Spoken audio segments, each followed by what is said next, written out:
Voilà. Mais je voulais que vous soyez tous d'accord.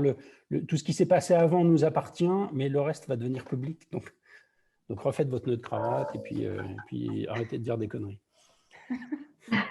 À l'impossible, nul n'est tenu. C'est ça. Donc, pas écrit, hein. dans les quelques idées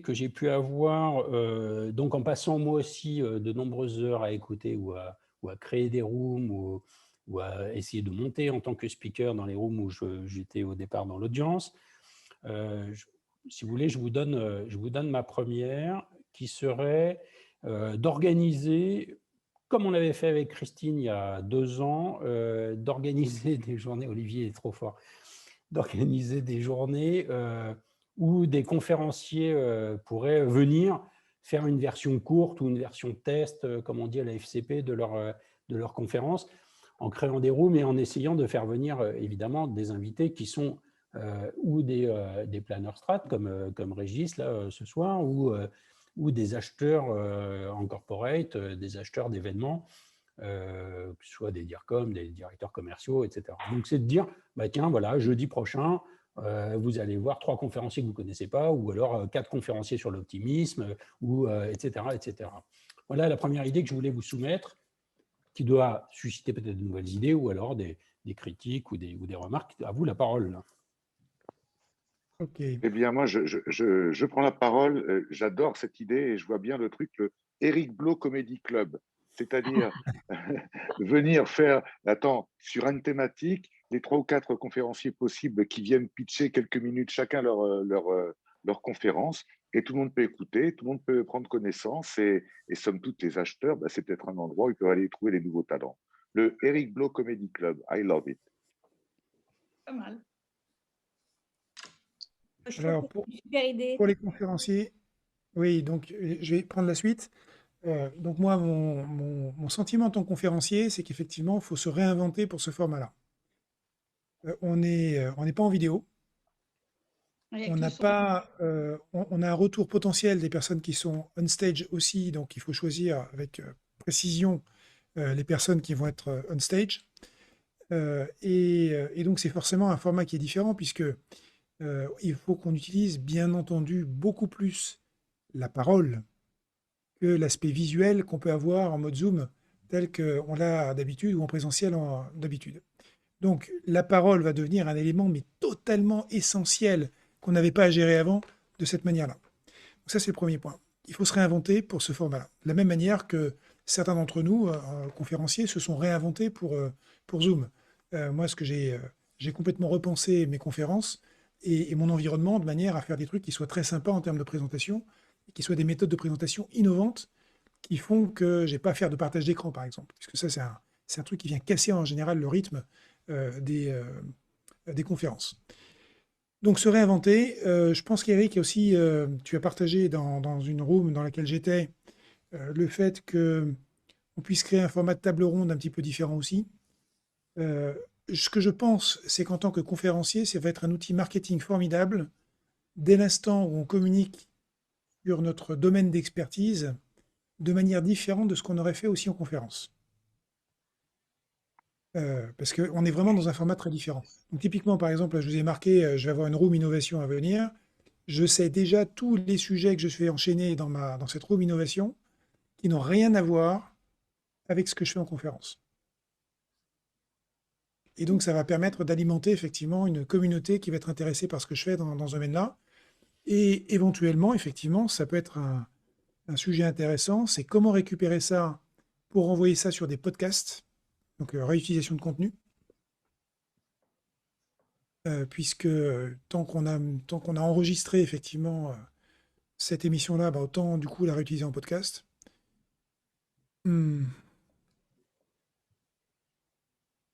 Et du coup, ça sert de teaser effectivement pour se positionner comme leader d'opinion sur son sujet d'expertise.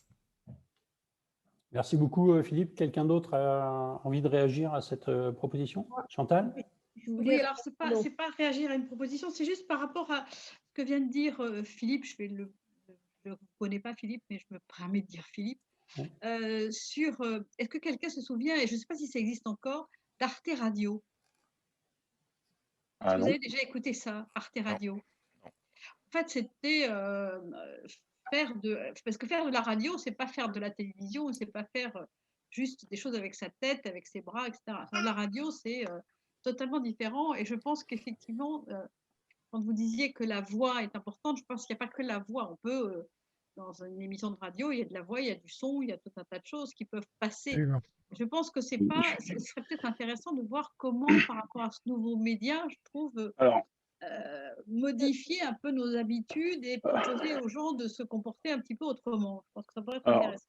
alors Chantal, Jean-Michel, je je suis d'accord avec ça. Je trouve que c'est génial Il y parce a qu'en fait, peut-être ces un trucs-là. studio son derrière, là, peut-être. en Ouais, plus. ouais, voilà. Ouais. Et en fait, moi, ça me fait penser, enfin, ce truc-là, quand Eric Eric m'a poussé une invitation, et je lui ai dit hier, en fait, c'est le truc que j'attendais. Je ne savais pas l'exprimer, en fait, je ne savais pas mettre des mots sur ce que je voulais avoir comme application sociale, Facebook, LinkedIn, tout ça. Enfin, franchement, ça m'a fait un peu chier maintenant. Mais en fait, c'est le truc que j'attendais, et c'est de la radio, quoi. Et j'ai même investi là, alors j'espère que je pourrais faire un truc sympa avec. J'ai même investi dans un petit truc qu'on branche sur l'iPhone et pour que je puisse, déjà avoir un super son avec ma voix, un truc un peu radiophonique, et en plus pouvoir mixer des choses, envoyer des ambiances, envoyer des univers sonores à mixer avec ma voix, et pour en fait créer carrément des expériences un petit peu marrantes, des expériences sonores, quoi. C'est ce que faisait Arte Radio, en fait. Bah voilà, alors, ouais, du coup, je suis ça, mal placé parce je que je sais suis un pas peu. si ça existe encore, mais Enfin là, moi, je suis fan de ce truc-là parce que je suis un passionné de son, et du coup, tout est axé sur le son et sur la voix et sur l'audio. Alors, C'est vraiment une idée brillante. c'est fantastique, Jean-Michel. c'est fantastique. Et en plus, vous savez quoi? Clubhouse, c'est comme un bouquin, en fait. Mm. Quand on lit un livre, on se fait les images. Mm. Et Moi, là, je pense c'est exactement pareil. Tu te souviens, C'est Eric, important. comment j'avais appelé la télévision, des images et des sons, en fait? Ouais. C'est vraiment. Je pense que ce qui on a va oublié le être son, en intéressant fait, hein. aussi, Eric, c'est d'avoir une ligne rédactionnelle, en fait, une sorte de. Ça, par contre, oui. Parce que le Eric Blow Comedy Show, moi, j'adhère pas trop. Je pense que c'est plutôt Eric Blow Resource. Non, mais il n'y aura pas mon nom dedans. Et avoir une vraie ligne rédactionnelle, parce qu'en fait, je suis pas narcissique, je suis pas conférencier. se faire un plan. Je trouve l'idée très drôle, effectivement. Eric Blow Comedy Show, pourquoi pas, si c'est des gens qui font de la comédie. Mais d'avoir un plan, tu vois, bien structuré, bien réfléchi dans la durée, de façon à ce que on puisse inscrire ça chacun en fonction de nos caractères, de nos savoir-faire, etc. On se connaît depuis le début de mon activité, Christine. Tu sais que moi, mon sujet, c'est pousser certains conférenciers que j'ai appelés les power speakers, et puis faire découvrir de nouveaux conférenciers qui ne sont pas encore tous très connus par ceux qui les font venir dans leurs entreprises. Donc, en fait, de toute façon, c'est vrai que Emmanuel disait le clin d'œil à Jamel Comedy Club. C'est vrai qu'il a fait sortir de l'ombre un certain nombre d'humoristes et d'artistes, mais comme mon ami Dan Bolander avec son théâtre à République. Bon, c'est vrai que de toute façon, il y a quand même un peu ce sujet de pouvoir faire sortir de l'ombre des conférenciers qui ont des choses intéressantes à dire et qui ne sont pas encore dans le top 50. C'est pas le Comedy Club, c'est le Conférence Club. Oui, c'est tout. C'est le Conférence Club. C'est ça. Le Conférence Club où tu as des têtes d'affiche éventuellement des soirs, ou bien où tu vas avoir, comme dans certains soirs, comme dans certains clubs, pourquoi pas une scène ouverte avec des gens qui vont venir. Voilà, c'est le Conférence Club. Allez, à juger. Ouais, moi j'aime bien l'idée des programmations. Pardon. Moi j'aime beaucoup l'idée, Eric. Comme disait Jean-Michel, je pense que je suis très surprise parce que je pourrais dire, comme disait Jean-Michel, que sans le savoir, c'est l'appli que j'attendais, parce que j'ai effectivement un projet très précis pour parler de la voix, justement, et et je trouve que ça tombe vraiment à pic. Et avec effectivement cette ligne éditoriale, ces petits chapitres que je vais comme ça diffuser. Et donc, j'attends vraiment de connaître cet outil, enfin de savoir m'en servir. Et je vais être obligée de vous quitter dans quelques minutes, mais vraiment, j'espère, merci à tout le monde, j'espère vraiment continuer comme ça à partager avec vous jusqu'à ce que j'arrive à mettre en place tout ça sur Clubhouse. Quel machin. Bon, bah super, Josette. Mais oui, bien sûr que c'est un outil pour toi, ça c'est évident. Éric, oui. Je voulais déjà m'excuser d'être arrivé en retard. Je ne sais pas si vous avez parlé pendant la première demi-heure, pardon, de cette réunion, de l'aspect émotion. Moi, je suis toujours impressionné par certains intervenants, par certains des confrères qui font passer un contenu Bonne soirée à tous. Fantastique et qui réussissent à le faire passer plus par les émotions que par la qualité des visuels ou la qualité de l'élocution. Et il me semble, c'est ce qu'évoquait Philippe tout à l'heure, que ce que tu nous fais ressentir et découvrir là, moi je ne connaissais pas cet outil-là, je viens aussi de m'abonner et de recevoir 2 invitations, je suis comblé, je ne sais pas encore ce que je vais en faire, mais ce que je ressens, c'est que c'est certainement presque plus dans ce média-là, l'émotion qu'on va être capable de faire passer, qui nous permettra de donner de la résonance à nos émissions, à nos rooms, c'est ça? Est-ce que j'ai bien compris? Si une room, c'est une émission, et que dans l'émission, c'est la voix et l'émotion qui compteront plus que le visuel, et peut-être même que la préparation. Est-ce que je suis complètement à côté ou est-ce qu'on est bien là? Alors, tu as raison, mais tu ne serais pas le seul à avoir raison. Quelqu'un qui dirait c'est la qualité de l'animation à la façon d'un maître de cérémonie qui va bien animer une table ronde ou un journaliste qui va élégamment passer le micro à ses invités, ça va faire aussi partie des choses importantes. Si tant est que c'est le format table ronde que suggérait Philippe tout à l'heure. Mais ça peut être aussi le contenu. Ça peut être, le jour où Thomas Pesquet va faire une room pour nous raconter son prochain départ et ce qu'il vit, lui, il peut être froid comme un astronaute, n'empêche qu'il va faire ça le comble et qu'on va tous être fans de son propos. Donc, je pense qu'il y aura ce triptyque, hein, c'est la qualité de l'animation, la qualité des émotions qu'on va faire ressentir aux gens et puis le contenu. Je pense qu'on est sur un schéma qui est somme toute assez proche de ce qu'on vit quand on fait des conférences IRL, à ceci près que les gens ne nous verront pas, quoi, vous ne verront pas. Éric, moi je pense qu'effectivement tu viens de mettre le doigt sur quelque chose qui est très important, c'est qu'on va faire de la radio dans ces rooms, que la radio c'est un média chaud mais qui est un média très exigeant et qu'il y aura à mon avis 2 cas de figure. C'est-à-dire un où on fait une assemblée, on crée une assemblée comme la nôtre en ce moment et on est tous à égalité en train d'échanger des propos sur un thème ou sur un autre, peu importe, où là, il faut effectivement qu'il y ait une très bonne distribution de la parole, parce que c'est ce qui va être primordial pour différencier une room par rapport à une autre, c'est la qualité finalement de l'animation. Il y aura de l'émotion, je rejoins évidemment le chapitre sur l'émotion, mais c'est la pertinence des propos qui va faire la différence, et pour que cette pertinence, elle puisse ressortir, eh bien, il faut que ce soit très bien modéré, et que la parole soit très bien distribuée, et que ce ne soit pas la foire d'empoigne. Et puis, deuxième cas de figure, c'est effectivement, si on a une star, comme un Thomas Pesquet, ou peu importe, tout va tourner autour de cette personne. Et là, la dynamique, elle est complètement différente. Voilà. C'est ça. Bien d'accord. Une petite Donc, nous aurons besoin de bons conférenciers, et de bons maîtres de cérémonie, de bons animateurs. Exactement. Non, mais c'est très clairement clair. Pour avoir assisté à énormément de rooms actuellement, on est plus proche de l'AG de fac que de l'animation de table ronde.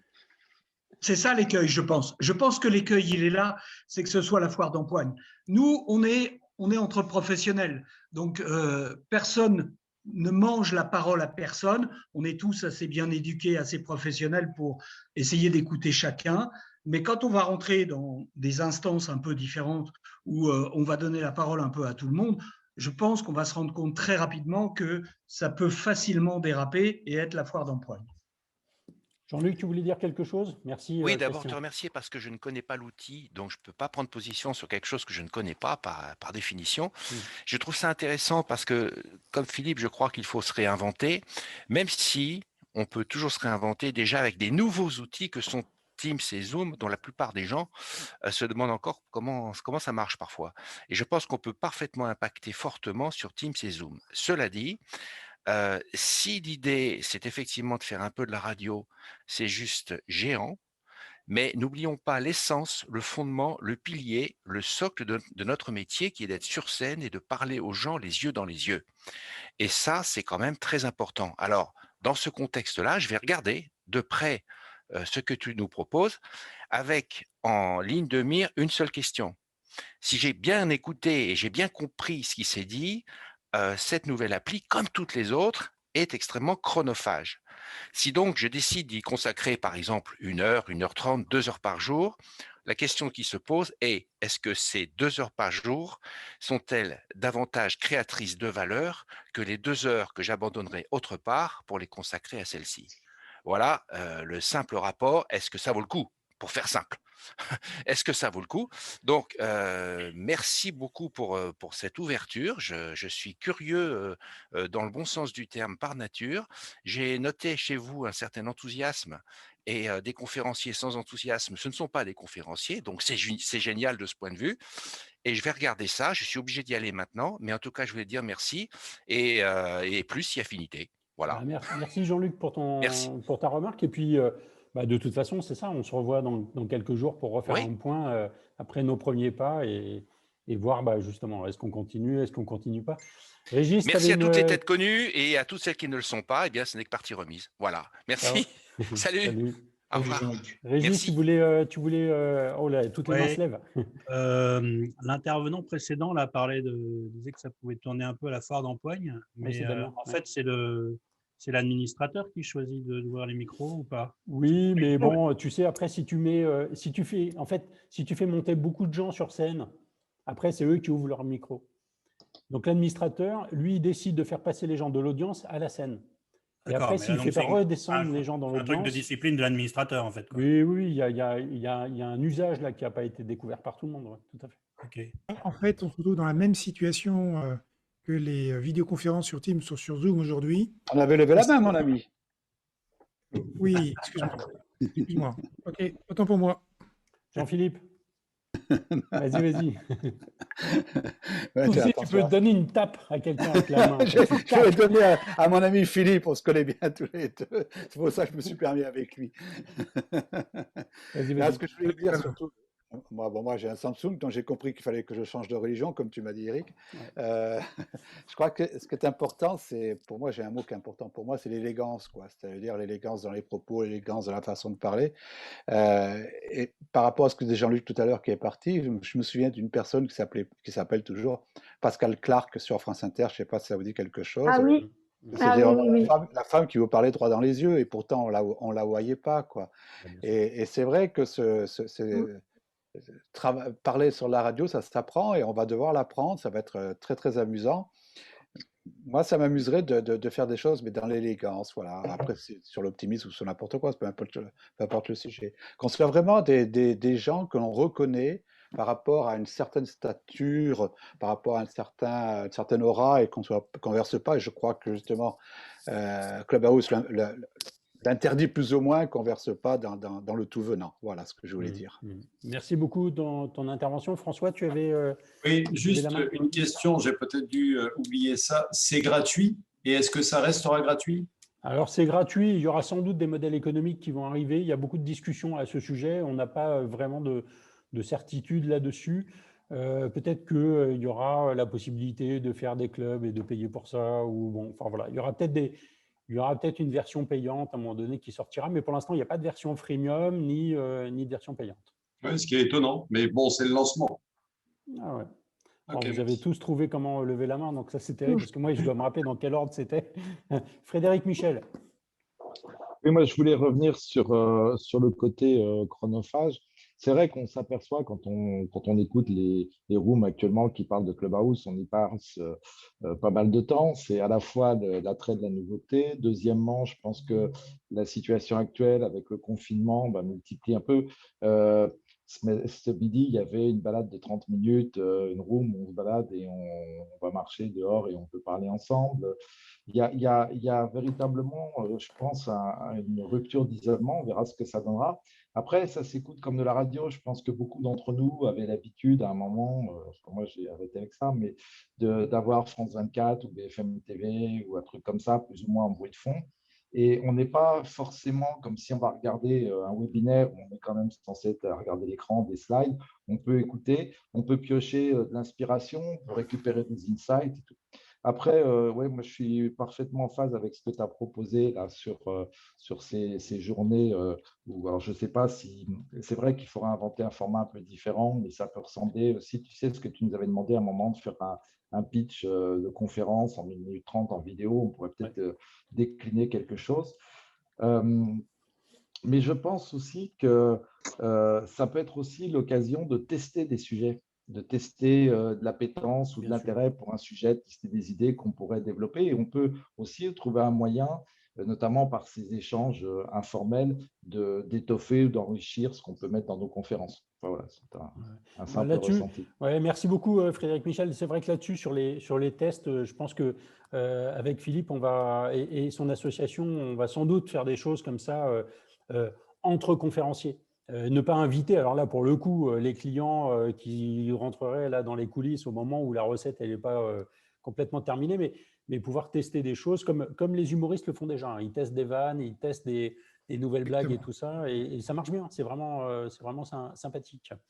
Allez, Sylvie. Ouais, moi je trouve que c'est très adapté justement au format conférence parce que ça remplace en fait la personne qui est sur scène et puis peut-être le public qui peut poser des questions par moment. Donc je trouve que c'est intéressant. Ce qui est intéressant aussi, c'est que les portes sont ouvertes, c'est-à-dire que tu as un passant qui passe, qui voit un sujet et qui se dit tiens, je vais rentrer. Donc ça permet aussi d'accueillir une cible qu'on ne connaît pas et voilà, d'avoir de nouveaux participants, créer des rencontres. Donc voilà, je trouve que l'échange et l'interaction est super intéressant. Enfin, voilà ce que j'en ai vu. Moi, ça fait pas très longtemps hein, que je regarde et que je suis. Merci beaucoup. Alors, moi, du coup, le côté la porte est ouverte de temps en temps, ça me dérange parce que je me balade à poil. Et en fait, je me suis rendu compte qu'on pouvait faire des rooms fermés entre nous. Donc, il y a les deux avantages. Quoi. Hein tu fais du bruit à poil puisque c'est que du son. Non, je plaisante. Non, mais je sais que chez moi, par exemple, il y a des adolescents, de temps en temps, je suis obligé de fermer la porte de la chambre ou de la salle de bain. Bon, voilà. Et donc, tu peux le faire aussi sur Clubhouse. Quoi. Tu peux faire une réunion avec tes potes ou avec des collègues et sans être obligé d'inviter qui que ce soit. Il n'y aura plus de téléconférence en disant qui c'est quel numéro de la téléconférence là qu'on l'organise et tout ça. Enfin bon, c'est terminé ça. Olivier, tu voulais dire quelque chose? Ouais, tu m'entends? Ouais, on t'entend. Bonjour à tous. C'était surtout pour comment lever la main et tester mon micro. Donc en fait, non, plus sérieusement, j'ai deux petites questions en une, un peu candide, puisqu'en fait, je découvre complètement l'outil. Donc j'essaie de me projeter dedans. Pour la petite histoire, je fais beaucoup de radio depuis quelques mois. Donc j'essaie de trouver les points communs. J'ai déjà pas mal d'idées. Donc pour être sûr d'avoir bien compris par rapport à ce qu'a dit Philippe tout à l'heure, c'est uniquement du contenu auditif. Il n'y a ni texte, ni vidéo. Exactement. Il n'y a pas de texte du tout, donc c'est que de l'audio. En fait, les gens utilisent la partie bio qui est visible une fois qu'on clique sur ton avatar. Tu vois, on clique sur ta photo, on arrive sur ta bio. Et là, donc c'est du texte. Donc là, tu peux y mettre quelque chose. Et deuxième question, est-ce qu'il y a du contenu qui peut être pérennisé au-delà de la bio? Parce qu'il n'y a que du live en audio. Tu rentres dans la room, c'est une room qui est soit programmée, mais de toute façon, quand tu rentres, elle a lieu au moment même où tu rentres. Hein. Mais il n'y a pas de contenu que tu peux… je sais pas, là, il est quelle heure? Il est 19h30. Je ne peux pas aller voir ce qui s'est passé à 17h. Non, c'est justement le principe de FOMO dont parlait Philippe tout à l'heure. Si tu n'es pas connecté toute la journée, tu peux passer à côté d'une room exceptionnelle où il y avait Philippe Boulanger qui parlait de la fission nucléaire. Non, tu es obligé d'être là tout le temps. C'est la radio. Non.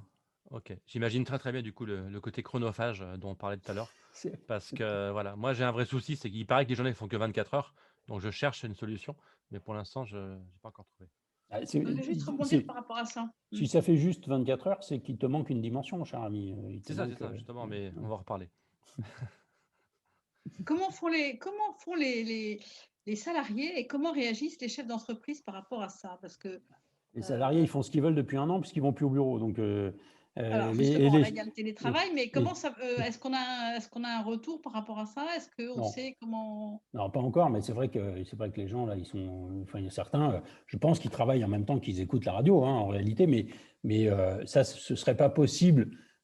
Ce lancement n'aurait pas été aussi spectaculaire avec autant de gens qui y passent autant de temps si on avait été dans le monde d'avant, ça c'est sûr. Et quand on sera dans le monde d'après?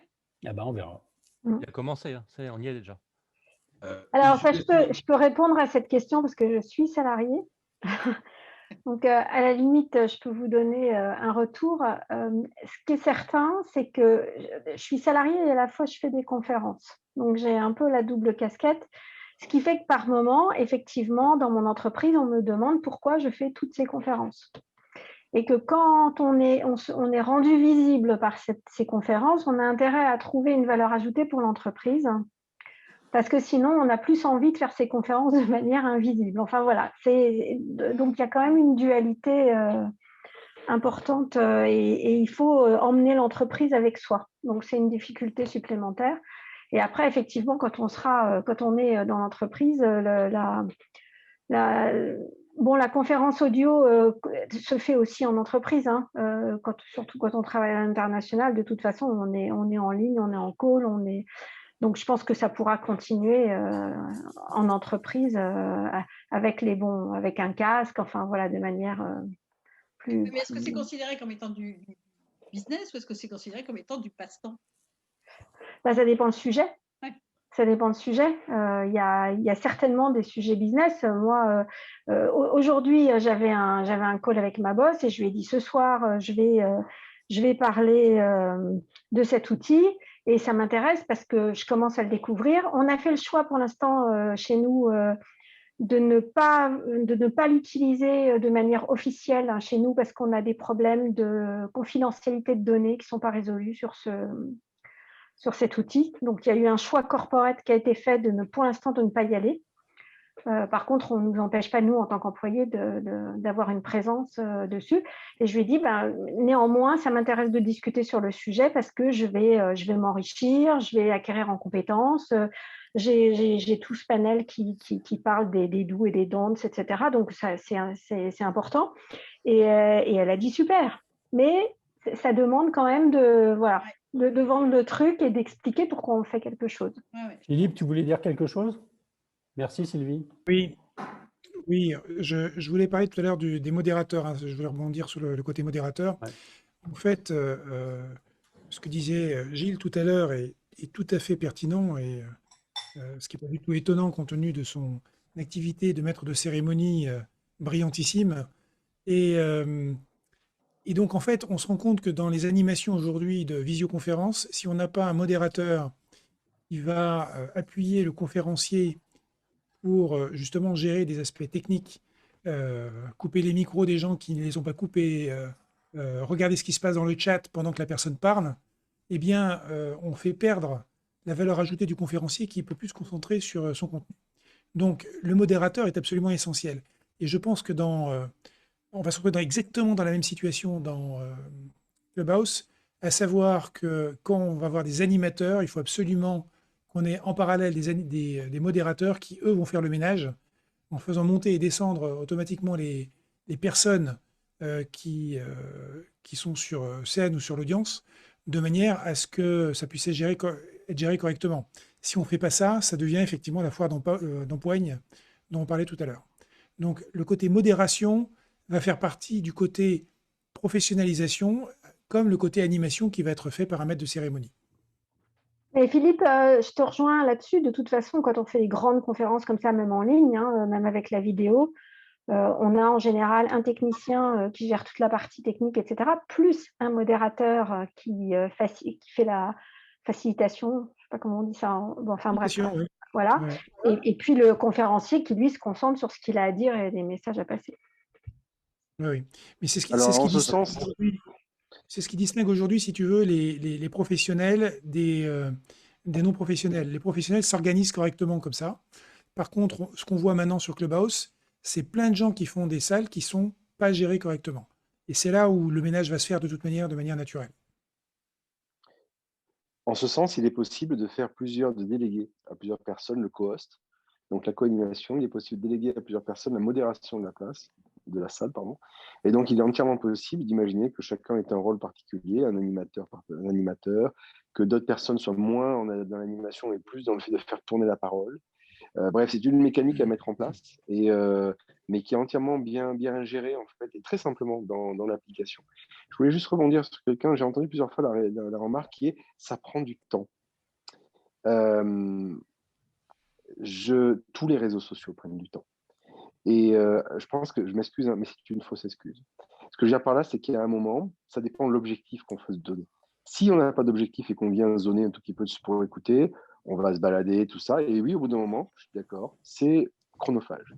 En revanche, si on y va dans un objectif particulier, tout comme par exemple à la belle époque, rappelez-vous, on allait dans une vraie conférence avec des vrais gens et on y prenait 2 heures, 3 heures. Donc finalement, on pourrait dire que ça prenait du temps. Là, le gros avantage, c'est qu'on peut superposer le son avec autre chose qu'on est en train de faire. Autrement dit, l'avantage de la conférence avec les avantages de la radio. Je pense qu'au contraire, on ne perd pas du temps, on en gagne. Je crois que, en fait, je suis d'accord avec toi, Damien, on gagne beaucoup de temps, mais moi qui vis avec une conférencière, je sais aussi qu'on gagne beaucoup de temps à faire les conférences sur Zoom. Hein. On habite en province, on ne monte pas à Paris, on ne prend pas le train, on ne prend pas l'avion. On peut faire du ski un quart d'heure après la conférence et prendre sa douche 10 minutes avant. Enfin, tout va bien, quoi. En revanche, c'est très chronophage. C'est addictif. On a envie de rester. Chronophage, voilà, là, je suis d'accord, je te rejoins, et je rejoins toutes les autres personnes. Si chronophage égale addictif, oui, mais c'est toujours pareil. Moi, je parle pour moi, là. Moi, je suis comme un gamin qui a reçu un cadeau sur l'arbre de Noël. Hein. Donc là, je m'amuse. Hein. Donc 15 jours, 3 semaines, et puis dans 10 jours, ça va me saouler, je passe à autre chose. Mais c'est pas grave. Le temps que j'ai investi est du temps de découverte, d'exploration, de maîtrise de l'outil. C'est pas du temps perdu, c'est du temps gagné pour essayer de mieux le comprendre. Et pour finir, je vais devoir vous laisser après. Eric, tu parlais tout à l'heure de monétisation de modèles économiques. Tu rebondissais sur quelqu'un qui te posait la question. Il y a plusieurs pistes de modèles économiques qui sont prévues, notamment l'une qui pourrait clairement intéresser tous les conférenciers, c'est le fait d'avoir des salles privatives payantes. Alors, on voit aujourd'hui déjà des billets avec des gens qui font ça avec du PayPal, etc. Mais bien sûr, ils sont hors les conditions générales d'utilisation de la plateforme.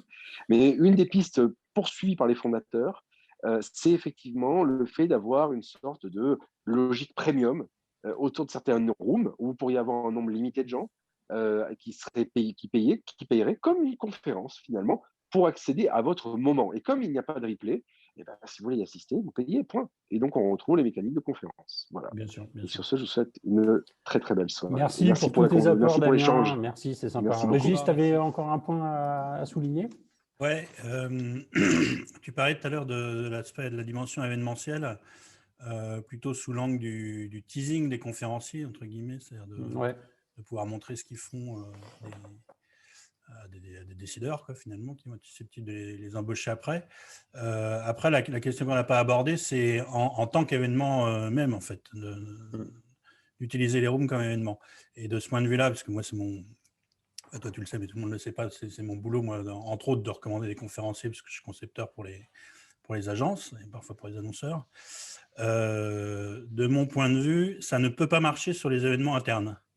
Au sens où le fait que ce ne soit que accessible sur iPhone et que donc par définition, alors à une exception près, ce qui arrive hein, dans le management de certaines boîtes, je ne parle pas de ceux qui bossent chez Apple, mais il y a des boîtes où effectivement les gens ont un iPhone Pro, en tout cas dans le top management, donc là ça peut fonctionner. Mais d'épargne.